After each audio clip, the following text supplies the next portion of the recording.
let me introduce Henrique Bursztyn from IMPA, who's going to talk about, well, the title you see there, equivalence in algebra and geometry via deformation quantization. So please, Henrique, go ahead. Okay, so let me start by thanking the organizer for the opportunity, especially Guillermo. And so nothing popped up here for me to authorize, so I imagine that it's recording, right?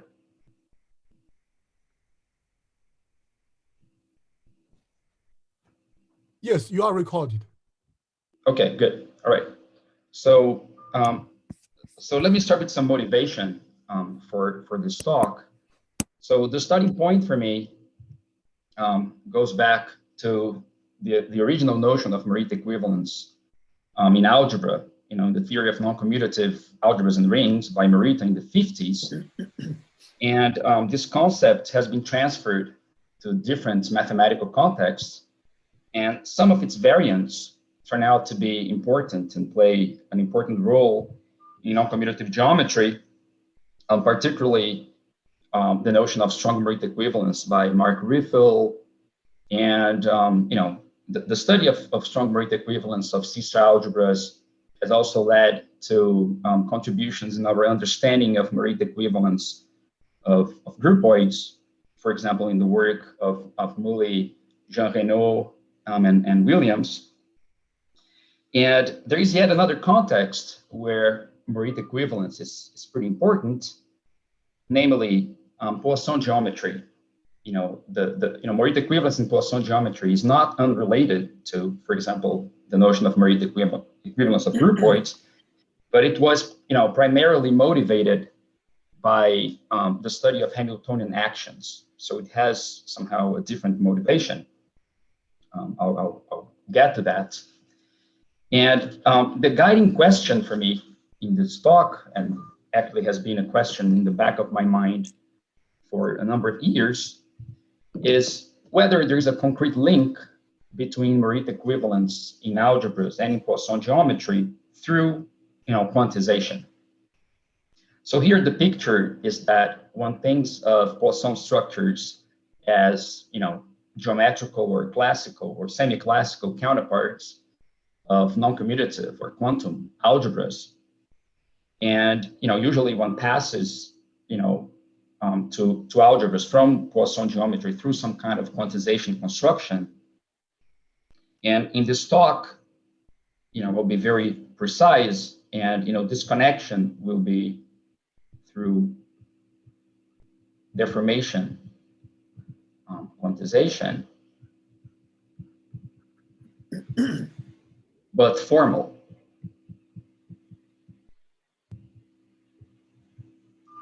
So let me say that another source of motivation, which initially, motivated me to consider this question was actually the work of Riffel and Schwartz on classifying Morita equivalent quantum tori. This was later refined by Han van Lee and Tang and Weinstein. But there, there's a certain action.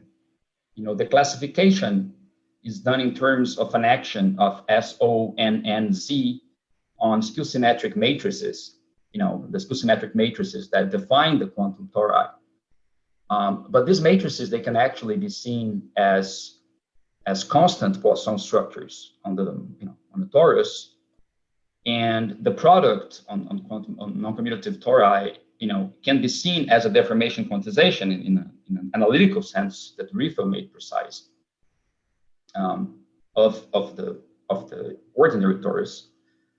So that was another motivation. But here I'm formulating this question for any Poisson structure, and therefore, it makes more sense to talk about formal deformation quantization. Okay, so that's somehow the guiding question here. So the specific goals for the talk are, I'll tell you a little bit about Morita equivalence of Poisson structures and a recent work extending this to formal Poisson structures, and you will understand why this is relevant to answer the question that I just posed, and then explaining the relation, between Poisson Morita equivalence and algebraic Morita equivalence via deformation quantization. Okay, so here's a brief outline. So I will start with a reminder of Morita equivalence in algebras. I'll pause and tell you a little bit about Poisson geometry, and then tell you a little bit about Morita equivalence of Poisson structures. And then the way I'm going to connect the two worlds, which is through deformation quantization, and then talk about the actual connection between Morita equivalence on each side. Okay, so let me start with a very brief reminder. I think we're all very familiar with this story, but in the original context, Morita equivalent was formulated for in the world of unital rings or algebras over some ground field K. And the idea here is to study or compare the algebras, by means of their representation theories. So what does that mean? So basically you consider their categories of modules, and you declare two algebras to be Morita equivalent if this category of modules, let's say left modules, are equivalent as categories. And it turns out that there's a more concrete way to express this equivalence, which is using bimodules. The point here being that usually, so this equivalence of categories, they actually come about through bimodules. So, the idea here is that if you have, a bimodule, and if you have a module, let's say a left module for A, you can tensor these things over A, and this will give you a left module for B, right? So that's the idea, to define these functors. But of course, not every bimodule, gives rise to an equivalence. And, you need some kind of invertibility. And the main theorem in the business is, an actual characterization of equivalence bimodules. Basically saying that if you have an equivalence, then, as a module, let's say over A, you have, this module has to be finitely generated and projective, plus something else that won't really matter, some kind of fullness condition. And the algebra B has to be the algebra of endomorphisms of, the module over A. So that's Morita's theorem. And it's pretty clear that, of course, this is much weaker, than isomorphism of algebras. So, if two algebras are isomorphic, they are Morita equivalent in a pretty simple way. One also, sees that, for example, A is Morita equivalent to matrices over A. So in particular, commutativity is not preserved by Morita equivalence, which is a very important feature. So this is much weaker than the notion of isomorphism of algebras, but yet it captures most, natural invariants of algebras. One such invariant is the center. So Morita equivalent algebras, they have isomorphic centers. So in particular, if you restrict Morita equivalence to commutative algebras, you just get isomorphism. It's like two commutative algebras are Morita equivalent if and only if they are isomorphic. And you can define for any algebra, its group of self-Morita equivalences or isomorphism classes of self-Morita equivalences, and this is called the Picard group of the algebra. And this turns out to be an interesting group as well. So let me just give you an example that will be useful for me later, which is telling you which algebras are Morita equivalent to the algebra of smooth functions on a manifold. So if I follow the theorem, I know that I have to look for finitely generated and projective modules over the algebra, and then look at the endomorphism algebra of that. So we know that finitely generated projective modules are given by sections of vector bundles. And therefore, an algebra B is Morita equivalent to C infinity of M, if and only if it's isomorphic, to the sections of the endomorphism bundle of the vector bundle over M. And you can also see that, the Picard group, in this case, the group of self-Morita equivalences, of course, it has a component, which is, the diffeomorphism of M, which is just the same thing as the usual automorphisms of this algebra. And there's a second part here, which is given by, line bundles, isomorphism classes of line bundles. Just because, in this case, the sections of the endomorphism bundle will be C-field of M again, right? And these guys are classified by H2MZ. So this is the group of self-Morita equivalences. So what this is saying in particular is that even though when you restrict Morita equivalence to commutative algebras, you get the usual notion of isomorphism, there are more ways in which commutative algebras can be Morita equivalent than isomorphic. So there are more ways that a commutative algebra can be Morita equivalent to itself than just being isomorphic to itself, right? And the more, and the additional ways are this. So Henrique, we have a question here. Yeah. One question. The identity, is that you wrote equal to classes of line bundle. Isn't that the whole pick A? Or you mean it's only pick M? Yeah, so it's only pick M. But if you see, because line bundles usually you have an extra degree of freedom in the story. So, if you see this as a module, and you look at the other side here, right? You have an isomorphism here with, but you see, but the algebra can be isomorphic to this. And that's where this comes from. Yeah, but if you have a commutative algebra, its peak is the same as the isomorphism classes of projective modules of rank 1. And it includes, so any automorphism gives you a bimodule, a rank 1 bimodule, by twisting the multiplication. I understand that there might be I understand that there might be a confusion here. So what I'm saying is this, is certainly, right? Certainly the group of automorphisms sits inside the Picard group, right? Sure. And what I'm saying is that if you consider now a line bundle,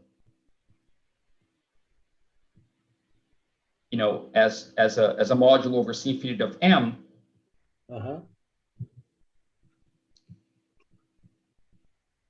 so you have an extra degree of freedom here. So that's where the automorphism comes in, because you see, the module structure is just, functions, you multiplying functions by sections by functions, right? But you can use an automorphism of C-field of M to change the function and then multiply.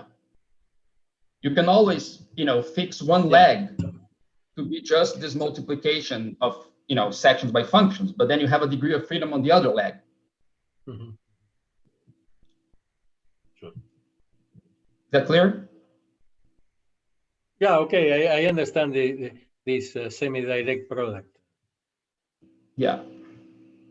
Sure. Yeah, so what I'm saying is that, when I say a line bundle, I'm looking at the line bundle as a bimodule where both sides, you just have the natural, multiplication of sections by functions. No, it's the same on both sides, but it doesn't have to be on a bimodule, right? The left those action, are the right action, you don't have to agree. The symmetric ones. Right. Yeah, sure. Yeah, that's right. Okay. So some remarks here, okay?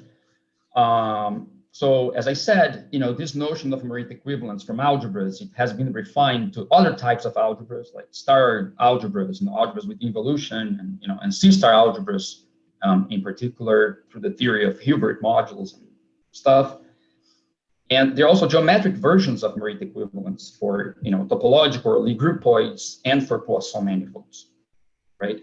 So I will tell you a little bit about Poisson manifolds now, so that I can define Morita equivalence in this context.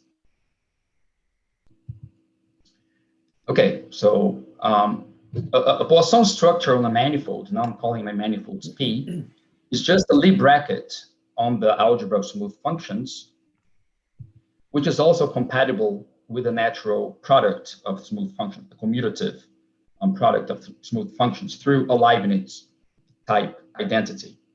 So this is basically saying that, you know, this bracket operation is a derivation of the algebra, right? And therefore, for each function, it defines a vector field that you call the Hamiltonian vector field of that function. I mean, that's a very important notion. You know, also because of this Leibniz identity, you know, you have a tensorial description of these objects in terms of bivector fields, sections of wedge 2 of TP, right, through this formula. But, you know, if you just pick a bivector field, you know, it doesn't have to be a Poisson structure because the Jacobi identity imposes a condition on this guy, which you can phrase in terms of, you know, the vanishing of the Skelton brackets of pi with itself. And, you know, this is a local expression of what, you know, Poisson brackets are. And there's a natural notion, of course, of Poisson maps, which are basically maps, you know, of the manifolds whose pullbacks preserve brackets. So just to give you some, you know, examples, you know, there's the trivial example, which is trivial, but yet important, which is just given by the bracket that you know, vanishes, identically 0. Another class of examples is just the opposite. It is given by a symplectic manifold. This is when the bracket is not degenerate. And so there's a natural way to define a Poisson bracket on any symplectic manifold, you know, given by the formula that I just showed there. And yet another class of examples that is very important is, you know, associated with Lie algebras. So whenever you have a Lie algebra and you look at its dual is a Poisson manifold. And the Poisson structure that you have there naturally is just the unique one that you can define on smooth functions, in a way that if you see, so here it's finite dimensional. So you can see the Lie algebra as the dual of the dual. So, you know, it sits there as linear functions. So there you have already the, you know, the Lie brackets that is given to you. And there's only one way that you can extend this Lie bracket to a Poisson bracket by the Leibniz condition on functions here. So there's a duality between, you know, Lie algebras and certain Poisson manifolds called linear.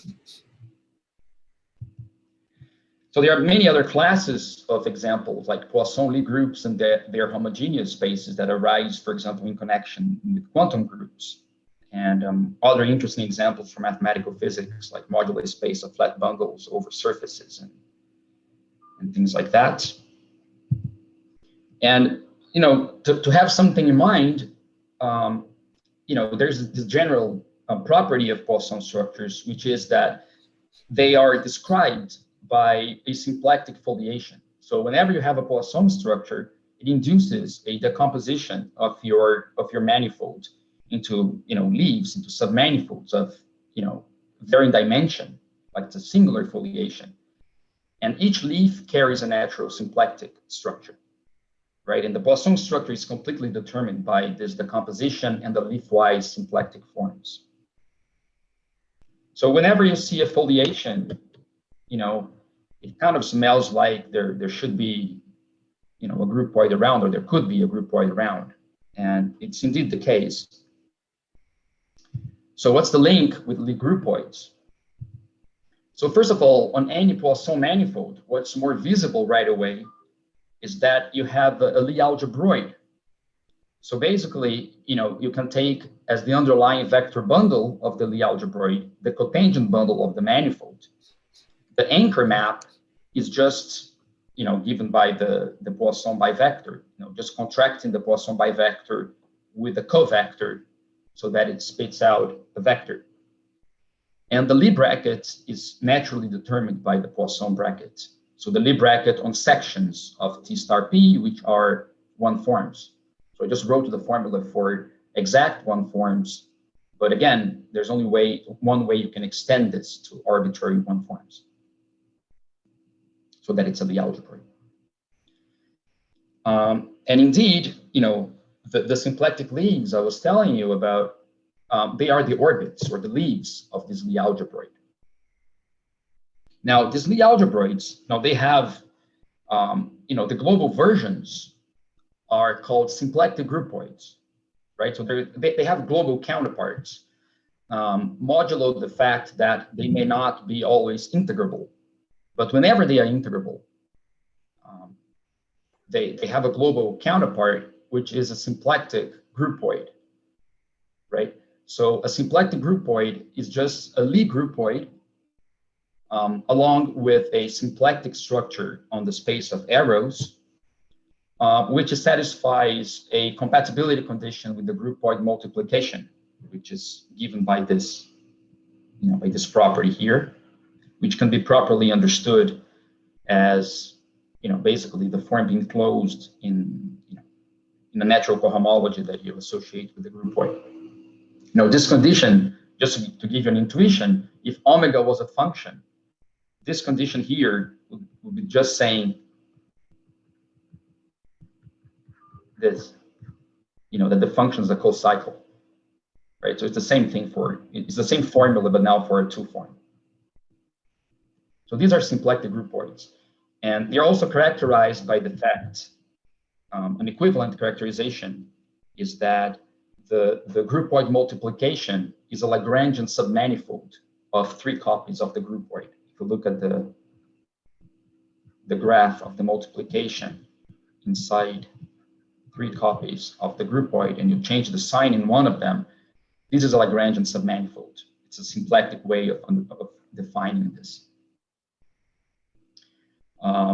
So, whenever you have a symplectic groupoid, then, this space of units becomes a Poisson manifold. And the Lie algebroid of this groupoid turns out to be isomorphic to the one of the Poisson manifold. And whenever you have a Poisson manifold whose Lie algebroid is integrable, whenever you can find a groupoid, then you can find one that is symplectic. Okay, so there is some kind of Lie type theorem for Poisson manifolds and symplectic groupoids. And just to give you concrete examples, so going back to the examples, I told you that the first example was when the Poisson bracket was trivial. In this case, the symplectic groupoid is just the cotangent bundle of the manifold together with its canonical symplectic form. And here, source and target are the same, and they are the bundle projection.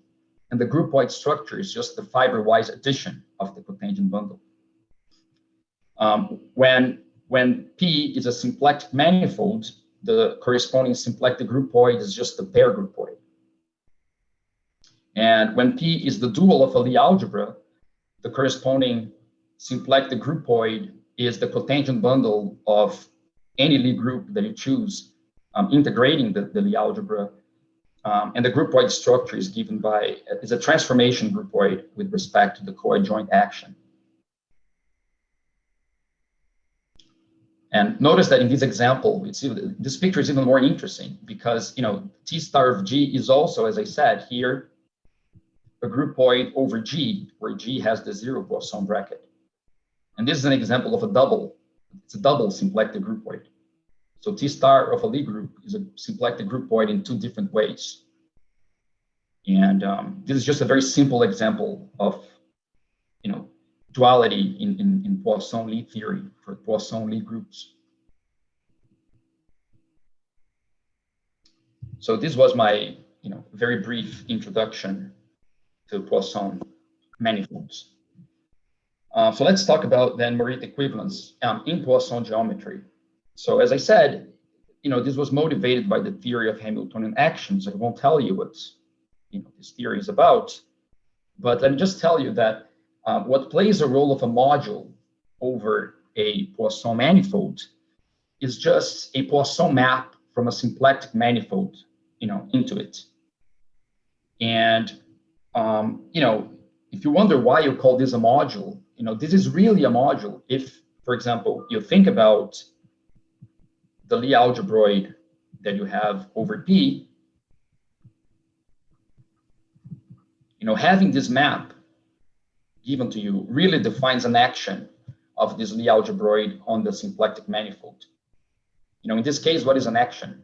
So basically, it's basically given by a map that goes from, that takes sections of the Lie algebroid to vector fields on S, preserving brackets. And this is very simple. So, if you take any one form, and if you call this mu, you just, pull it back to S, and then you use the symplectic form to turn this one form into a vector field. Okay, so what I'm saying is that, these maps from symplectic manifolds into Poisson manifolds, they actually carry, actions from things related to the Poisson manifold. And this completeness condition here actually guarantees that, this P will be integrable. This Lie algebroid will be integrable, and actually S carries an action of the corresponding symplectic groupoid. Anyway, so these are kind of Hamiltonian spaces for Lie algebroid and groupoid actions. But it's all encoded. The nice thing is that it's all encoded just in a map. You don't have to know anything else. Okay, so these are the modules. Yeah. So I want to think what this means algebraically, right? So suppose, to me, I understand I have a commutative algebra, and it's easy to define what the Poisson bracket there is. And then I would imagine that, so what would be a Poisson module? So it's a module over R, together with a bracket between elements of R and elements of the module that satisfies satisfaction. So that's right. This it's not the same notion. No, it's not the same. That's a very good point. So there's another, natural notion of module, which is what you were saying, right? These are, basically, if you think geometrically, vector bundles with, Poisson type connections, flat connections or something, like Lie algebroid connections. And these are not the same thing. Okay, I'm calling them modules here. These objects are not really called modules. These are called symplectic realizations. But in this theory, they play the role of the modules in the Morita theory that I'm about to describe. Mm-hmm. But you're right that the name module is usually used for what you were saying. And what I'm saying here is that what plays the role of modules in this story is this notion. Is that clear? Yes. Okay, good, thanks. So, if you accept what I just told you as a module, as something that carries an action of a algebroid or groupoid, then bimodules are what Weinstein called, in the early 80s, like before this theory was developed, like dual pairs in Poisson geometry. So basically, you have a symplectic manifold on top and two Poisson, one Poisson and anti-Poisson map. And, the algebras, once you pull them back, they Poisson commute, here on the top. Right? So this is kind of the analog of the actions commuting, like to create a bimodule. Right? And Poisson and anti-Poisson is because one is on the left, the other one is on the right. And what one calls an equivalence bimodule, if you want to make these dual pairs, if you want to use them to actually define an equivalence relation, and take their tensor products, blah, blah, blah, so you need more regularity. So, what one calls equivalence bimodules of Poisson manifolds are these dual pairs, these pairs of Poisson maps or anti-Poisson, from a common symplectic manifold on top, but subject to more regularity. The fibers of these maps, they have to be, simply connected. The maps have to be surjective submersions, and the fibers have to be symplectically orthogonal to one another, symplectic orthogonal to one another. Anyway, I won't get into the technicalities, but the point is that there is this well-defined notion, and you declare two Poisson manifolds to be Morita equivalent if they fit into a bimodule like this. If you can find a common symplectic manifold that kind of fibrates over both. And some features that this really defines an equivalence relation within integrable Poisson manifolds. So it turns out that this notion only makes sense within integrable Poisson manifolds, and they are the same thing as Morita equivalence of the corresponding symplectic groupoids, right? In the sense of Morita equivalence of groupoids, except that now there's an additional symplectic structure that one has to make everything compatible with. And there are lots of things, as one would expect, there are lots of similarities between Poisson manifolds which are Morita equivalent. So for example, there is a correspondence, a one-to-one correspondence between their symplectic leaves. In fact, there's like a natural, homeomorphism between the leaf spaces. The transversal geometry to the symplectic leaves is isomorphic. There are all kinds of natural Poisson invariants. And there's also a notion of Picard group. You can talk about, just like we did for algebras, you can talk about, the group of classes of self-equivalences, Morita self-equivalences of a Poisson manifold. This gives a very interesting group that I've studied with Weinstein and Fernandez. And, in some, there's some classes of Poisson manifolds. Usually it's very hard to, to define or to classify Morita equivalent, arbitrary Poisson manifolds. Forget about it.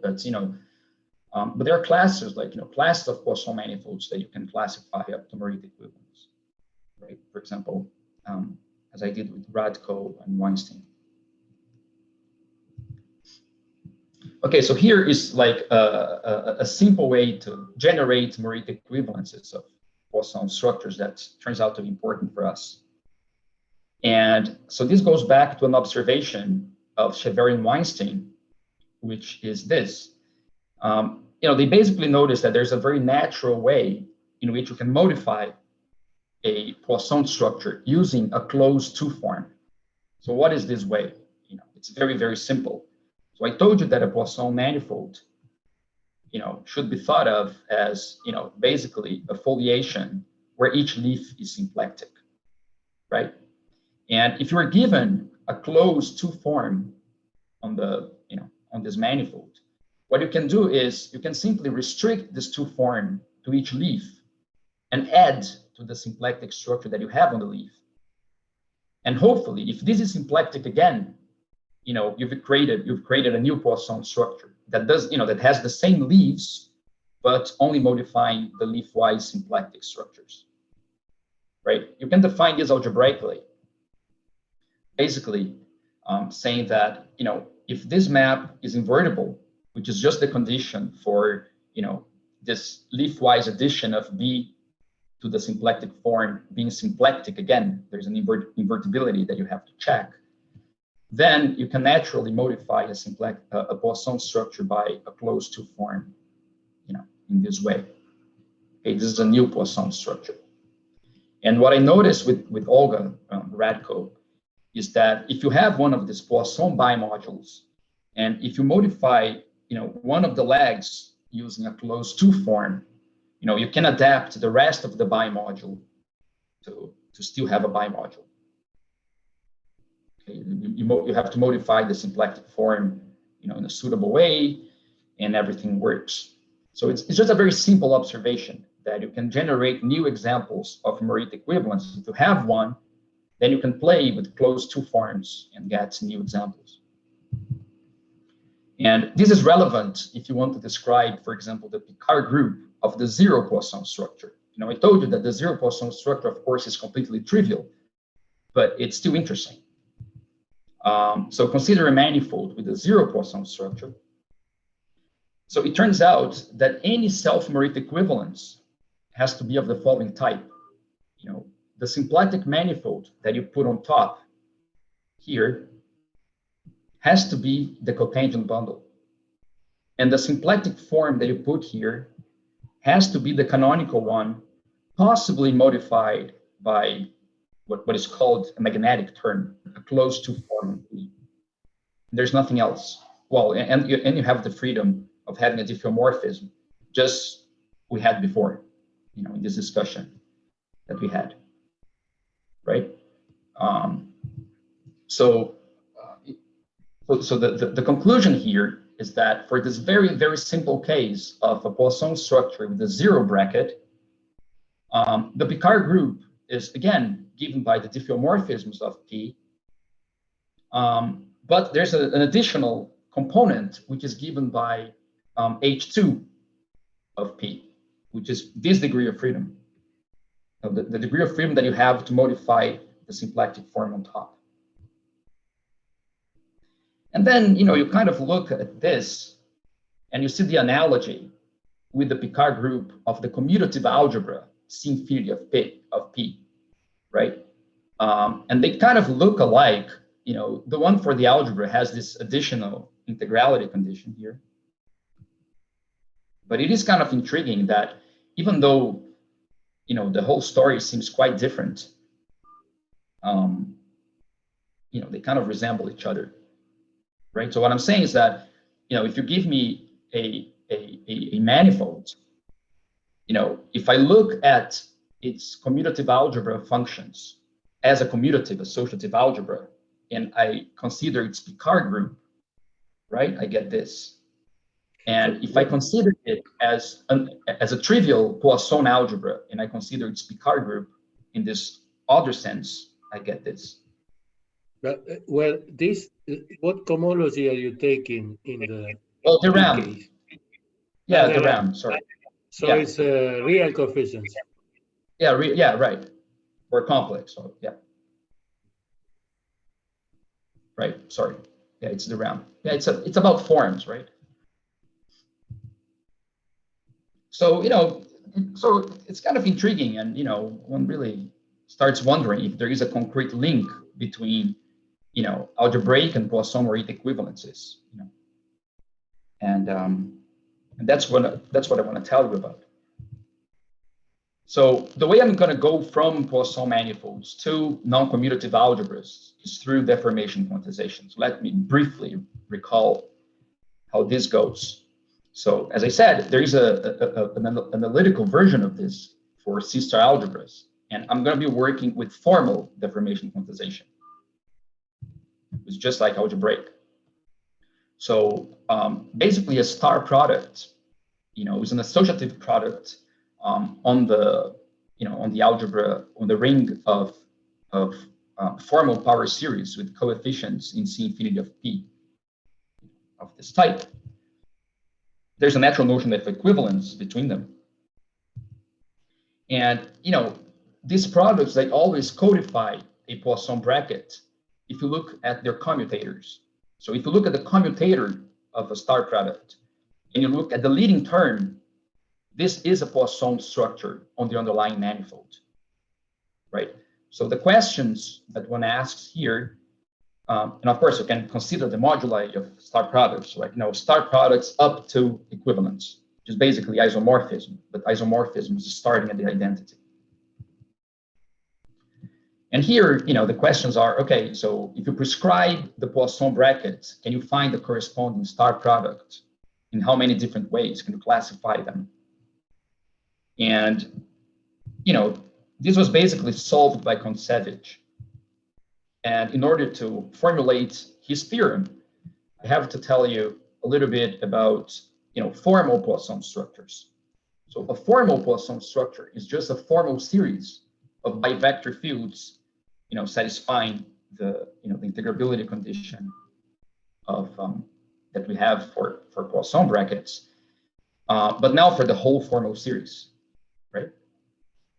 And this is the same thing as putting, a Poisson bracket on this ring.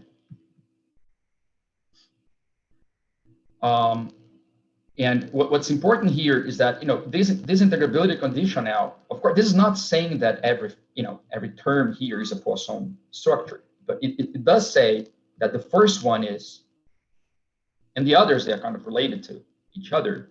So you think of this as a kind of deformation of a given Poisson structure, but it's a deformation, it's a formal deformation in the world of Poisson structures.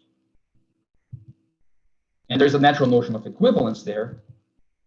There's also, you can consider the moduli, the formal Poisson structures on P modulo this notion of equivalence.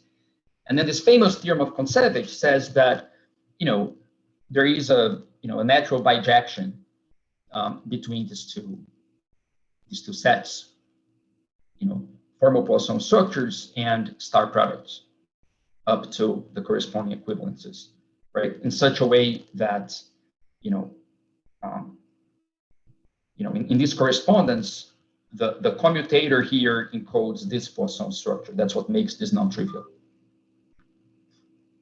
Okay, and how does this answer the two questions that I just posed about existence and classification of star products? Well, it answers both, because, first of all, if you're given a specific Poisson structure and you wonder if there is a star product quantizing it, then, you just consider this formal Poisson structure, right? Just put 0. You just don't deform it. And you get from this theorem a star product corresponding to it. But now you want to know, okay, so how many different star products do I get quantizing the same one? And the answer is, okay, you get as many as, formal, non-equivalent formal deformations of this guy, deformations in the Poisson sense. Okay, so now let me formulate the problem. So the link that I want to find between Morita equivalence in Poisson geometry and algebra is through this map. Okay, and of course, this map, as you also probably know, is just a very small part of what Kontsevich actually did. This is just the map that you see at the level of Mario-Cartan elements for an L-infinity quasi-isomorphism between two DGLAs. But that's the part I need. So the problem then is that, okay, I have this correspondence between formal Poisson structures and star products, given by Kontsevich. And what I can try to do is now, one observation is that, if you wonder, if you take two star products which are Morita equivalent as algebras, right, you realize that the corresponding Poisson brackets are the same, or they are isomorphic, right? So comparing Morita equivalence of algebras only with this first term here is not very interesting. But if you make sense of Morita equivalence of Poisson structures for formal structures, you have a better chance of finding something interesting. Okay, and that's what I did. Okay, so I realized that I don't have much time left. I only have, what, 5 minutes or something? So let me just tell you very briefly then, first of all, how to define, so one can extend Morita equivalence of Poisson structures to the formal setting, in a natural way, and then really use Kontsevich's quantization map to compare Morita equivalence of algebras on this side with Morita equivalence of Poisson structures on this side, right? I have an actual map relating them. So let's see. So I already defined formal Poisson structures, right? So here's the definition again. So it's just a formal series of bivector fields satisfying an integrability condition, right? So you think of this, as I said, as just deformations of this pi 0 in the Poisson world. There's a natural notion of equivalence. One particular case is when you have a formal symplectic structure, right? So, if you have a series of closed two forms where the first one is non-degenerate, then you can formally invert this and get a formal Poisson structure, right? And then equivalence of formal Poisson structures becomes just the formal symplectic structures being cohomologous. So this is one of the only cases that you can actually understand what this space of deformation is. In any case, this is just a particular case. And so I can just basically copy the definition of Morita equivalence of Poisson structures, but now in the formal setting, right? So basically I have a diagram like I had before, but now at the level of functions, right? So this is a formal Poisson structure. This is another formal Poisson structure. This is a formal symplectic structure. These guys are Poisson and anti-Poisson maps. They commute as before. And, remember that Morita equivalence of Poisson structures had lots of regularity conditions that don't really make sense, in this algebraic setting, but they do if I set h bar to be 0. If I set h bar to be 0, I actually have a geometric bimodule. And I can demand this geometric bimodule to be a Morita equivalence in the ordinary sense. And that's what I do. Okay, so that's my notion of Morita equivalence for formal Poisson structures. Okay. And, of course, understanding this dual pairs entails certain deformation problems for Poisson morphisms, right? I mean, like this is a Poisson morphism. You kind of deform this, you deform this, and you want to know if this can be deformed accordingly into a Poisson morphism. So there are lots of deformation problems in there. And let me just tell you that the same discussion as before, saying that you can modify Poisson structures by closed to forms, they carry over to the formal setting in a pretty straightforward way. And they are even nicer when, the Poisson structure deforms the 0, 1, which are the type of formal Poisson structures that appear in Kontsevich theorem. So I will focus on formal Poisson structures vanishing in 0th order. And there, playing this game of changing them using closed to forms leads to an action that I call the B-field action, which is an action in cohomology. So what I'm saying in summary is this, is that, if you start considering the space of formal Poisson structures that deform the 0, 1, okay? And you look at them up to a notion of equivalence. So this is your space. This space has a natural action of H2. Okay, by these transformations. The description of Morita equivalence is really just saying that these actions, they classify Morita equivalence for these formal Poisson structures. Again, so the picture is, you have the space, you're given a manifold, you look at the space of all formal Poisson structures deforming 0, right?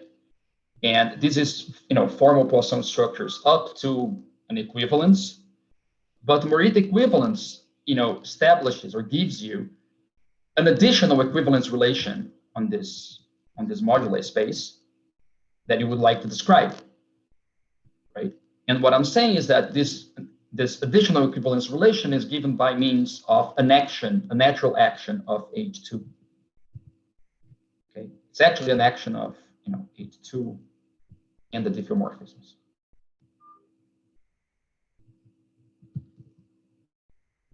And I certainly will not tell you anything about the proof of this. Now, I just want to finish by connecting this story with star products to answer the question that I posed. So here, this goes back to an older work in which we try to understand when two star products are Morita equivalent as algebras, right? So again, you're given a manifold, you consider two deformations of the commutative product on C infinity of P, and you ask the question, when are they Morita equivalent?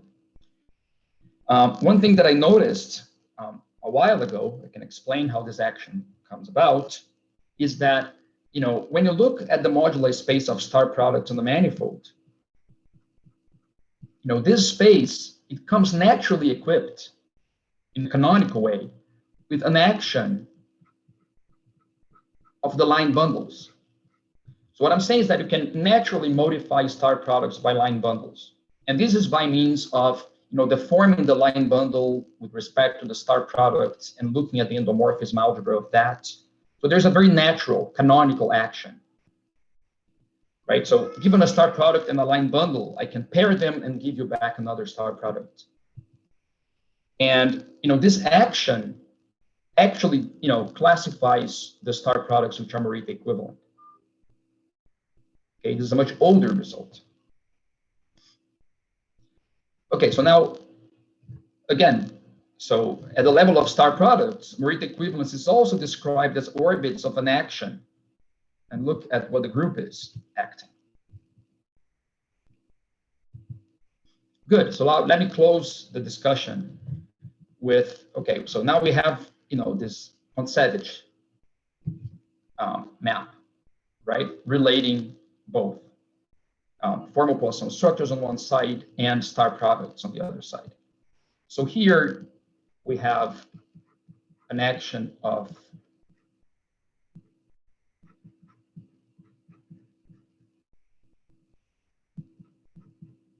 the diffeomorphisms and this additional piece whose orbits are the Morita equivalent ones. And here, by completely different reasons in a way, you also have a natural action now of this guy, whose orbits give you the Morita equivalent star products, right? So you relate them through a theorem that I proved with Vasily Dolgushev and Stefan Waldman some years back, in which we relate, so this action of line bundles, right? So again, so you have here an action of line bundles. Remember, these are P, Z, right? So you have this action of line bundles on star products. And because this is a bijection, you may wonder, okay, so what's this action on the formal Poisson side? So what's the action here that makes this map equivariant? And it turns out that it's just an action by these B fields where the two form you use is just the Chern class of the line bundle, but in the Ramka homology. Okay, so torsion doesn't play a role here, right? So in other words, if you have two star products and you go from one to the other by a line bundle, and if this corresponds to a formal Poisson structure and this corresponds to another formal Poisson structure, these are called the Kontsevich classes of the star product. The corresponding action here is basically, okay, modulo this 2 pi I, whatever. Okay, it's basically the curvature of this line bundle viewed as a two form relating these two guys. Okay, so what's the conclusion? The conclusion is that, the link between Morita equivalence of formal Poisson structures defined by means of the symplectic bimodules, etc., and, Morita equivalence of star products viewed as, rings or algebras, is that they coincide, modulo an integrality condition. Okay, so again, so here you have, so the interesting part is this action here, right? I mean, this is natural, and this Kontsevich map is equivariant with respect to this part naturally. So here are the two actions that we have, right? What I'm saying is that if you restrict this action, this part, to integral classes, and you set H bar, right? You don't take the series, you just take the first term and you restrict it to, integral classes, then this is equivariant. right? So integral Morita equivalence, or Morita equivalence on the Poisson side by integral forms will be quantized to Morita equivalent star products. Okay, so that's the connection. Thank you, and sorry for going over time.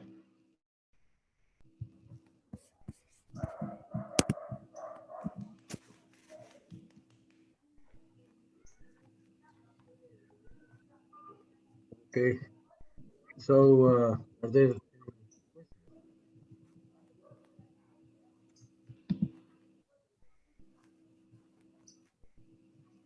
I am looking at myself through. Yeah, you're looking at it. Okay, should I go back? Just because I want to see if you're still there, but okay. Yeah, I'm still there on the side.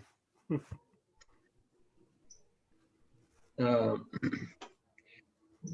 I have a stupid question. Canonical question. But Jonathan has raised his hand. Let me pass it over to him. Okay, maybe I'll ask my question then, but let Guillermo go ahead first.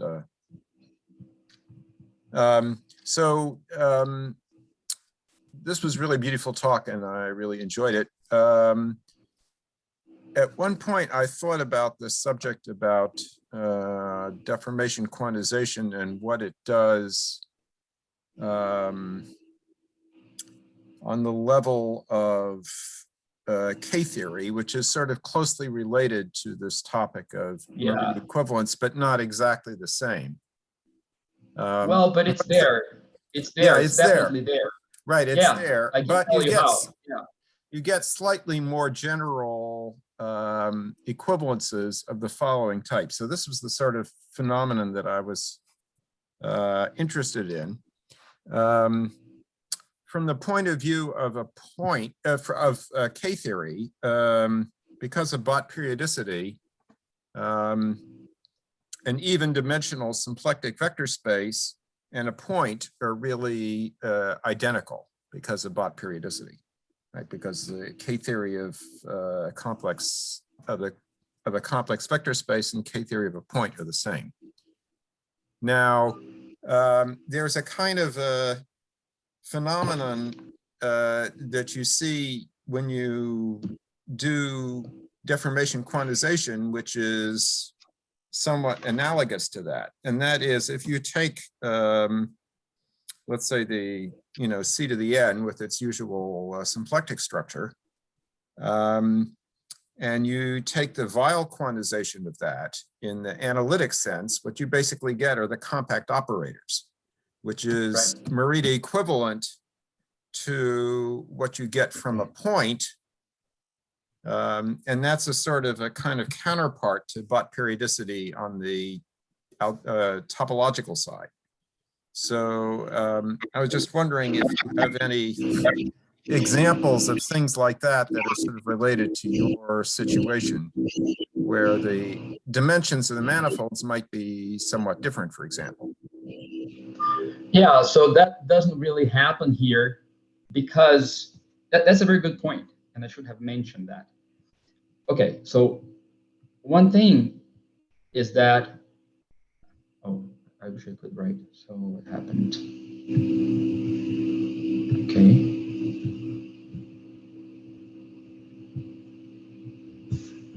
Oh, okay. Let me see if I can write here. Yeah, so one thing is that when you consider, star products, let's say consider two star products on a manifold. What happens is that, if you set H bar to be 0, I haven't really told you how,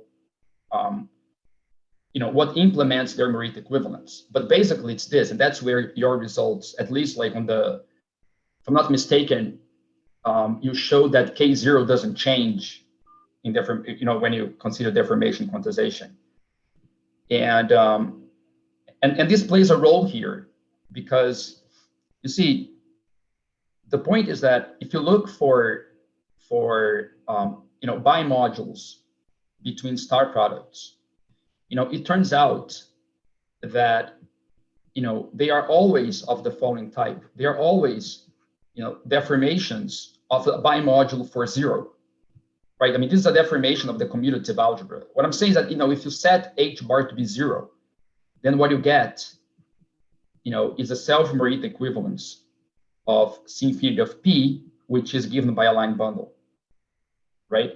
So if you have two things, going back to your question. So if you have two star product algebras on different manifolds, yeah, that's what I wanted to say. And if you set H bar to be 0, this means that these manifolds here, undeformed, they are Morita equivalent, but then they are isomorphic, and therefore the underlying manifolds are diffeomorphic, right? So to talk about Morita equivalence of star products, so basically you are only talking about, deformations of the same manifold. You can't really have things with different dimension. And the other remark is what I was saying, that your result on the stability of K0 upon deformation quantization has to do with how these bimodules are defined. If you have two star products now on the same manifold, the way to relate them is like this. So you consider, you start basically with, a line bundle. Oops. Oh God, sorry about that. Start with a line bundle viewed as a module over C infinity, right? But now you consider a star product. And, you may wonder, okay, so can I deform the module structure so that now this becomes a projective module over this, right? So this has to do with deforming projections, basically. And this is unobstructed. And that's what your result comes in. And basically unique, right? So you can always deform this. And then you look at the endomorphism bundle on the other side. And this can be identified, again, with this space, but now with a different star product. And that's this action. That's how you change a star product by a line bundle, right? You deform the line bundle as a module over one of the star products. You can always do that in a basically unique way. And then you look at the endomorphism of that, and that gives you your different star product. Right, so the fact that you can deform these things is related to, the fact that you can deform projective modules, finitely generated projective modules or projections. Okay, thanks a lot. No, that was very. I have question. a question for both of you, I think. Does bimodule, a Poisson bimodule in the sense of this talk, induce a KK class between C infinity and C infinity, say, I mean, bivariant K theory or Cauchy algebra?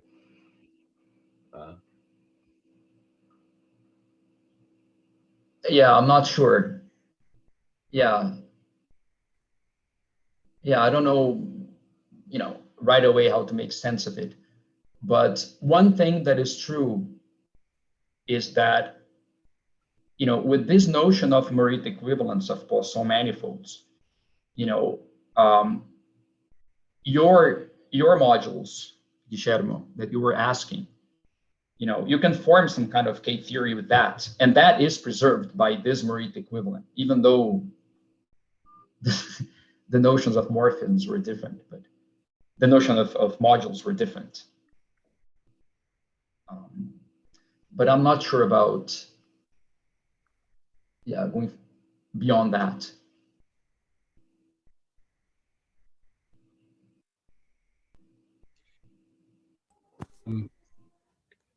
Yeah, so Eckhart has a question. Please go ahead. Just a small question. What if your Poisson manifolds or Poisson structures have additional structure? Are there interesting results or open questions? I mean, I'm thinking, for example, things like, well, additional group actions or Poisson groupoids, those kind of things. Yeah, for group actions, I think you can have, I think Stefan has worked out, variants of this, taking into account group actions, for example, equivariant Morita equivalence and stuff like that. Yeah, so he has results in this direction. Yeah, but I think that's basically about it. Yeah, we haven't looked much into more.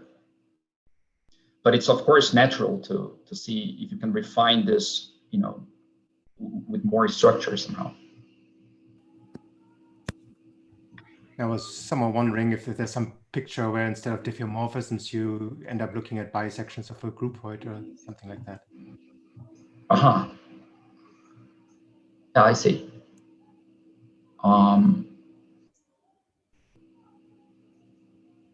Yeah, I mean, in a way,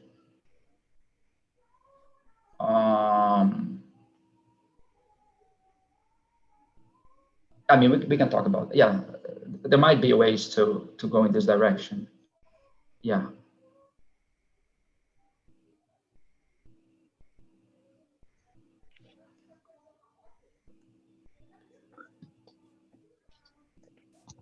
Hi, so Yeah, that's interesting.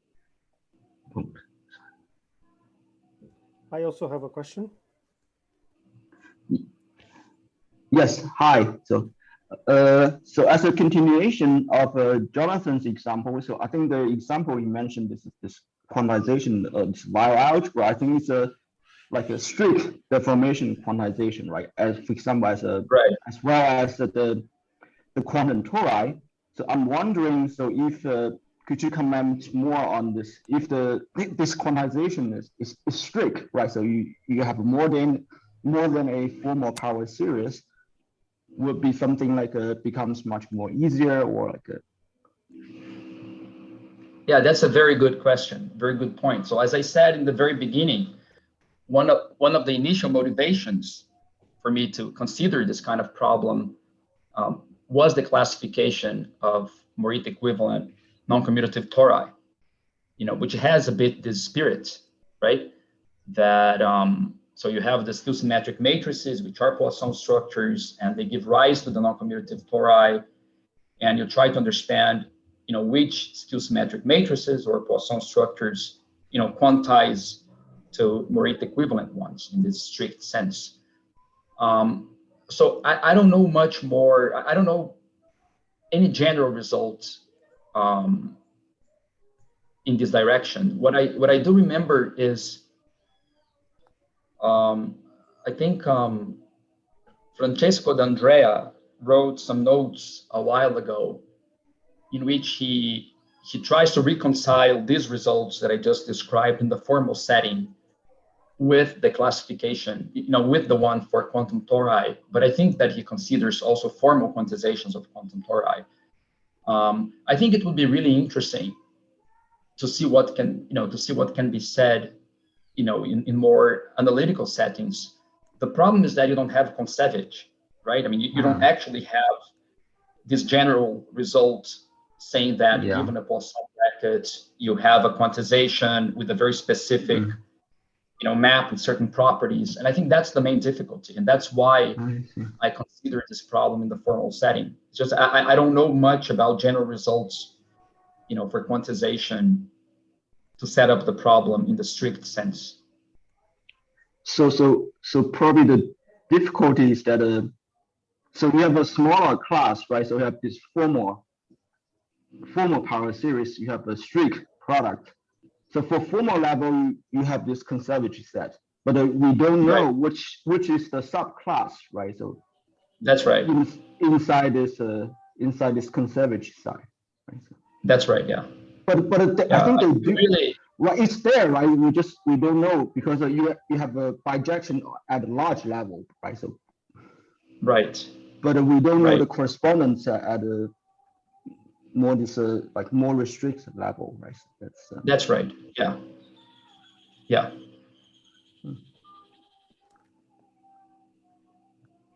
Thank you.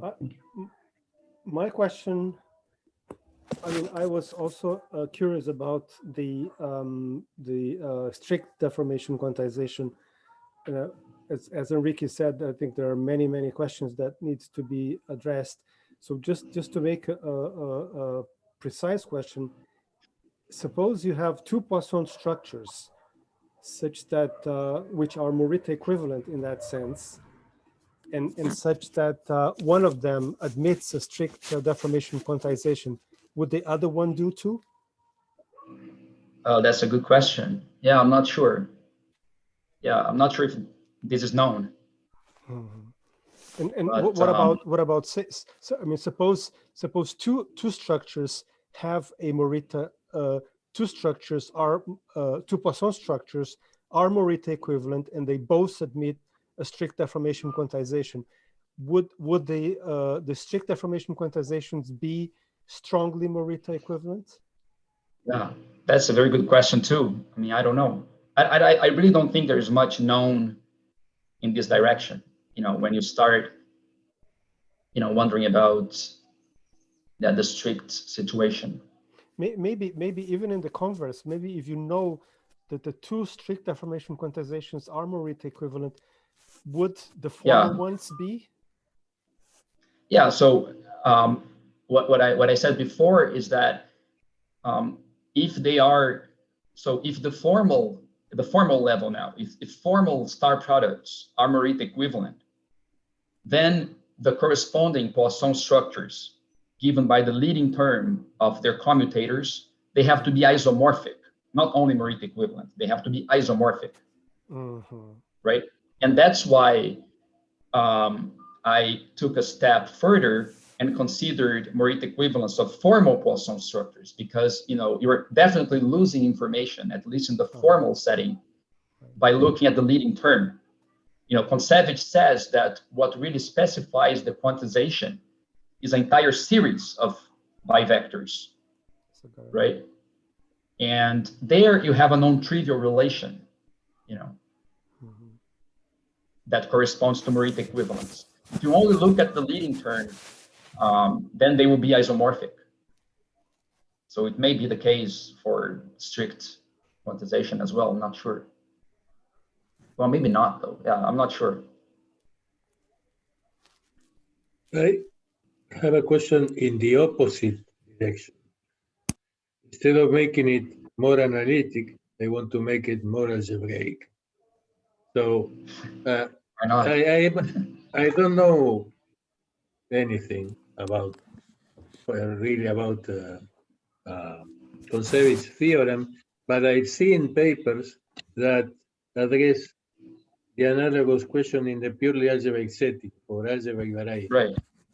And is there anything about Morita equivalence, not just isomorphism, in this algebraic setting? Morita equivalence of varieties with. Yes, there is. So I recall.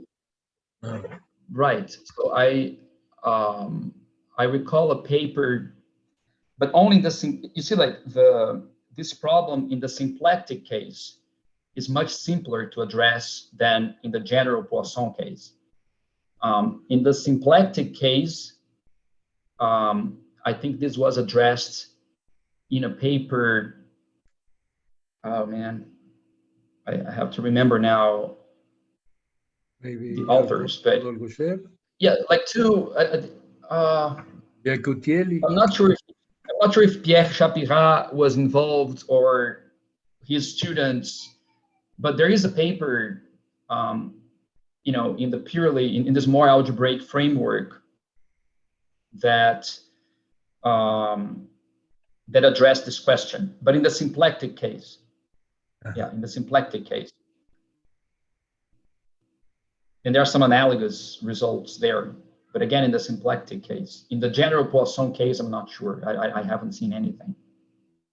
You know, but there, even like deformation quantization is more, you know, is more complicated because it's not really an algebra, right? It's some kind of, you know, stacky thing that you only, you know, what glues well is the category of modules or whatever. But even in the affine case?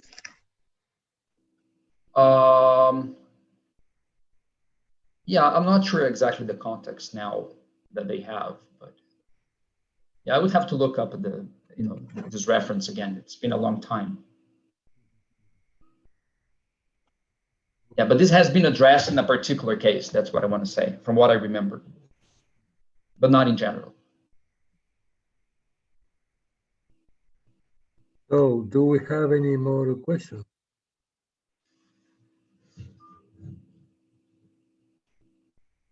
I don't see any raised hands. So, so if there are no more questions, let's thank Henrique again. Wonderful talk. And we'll meet again next Friday. Thank you. Okay, thank you again for the invitation, and see you next time. Okay. Bye.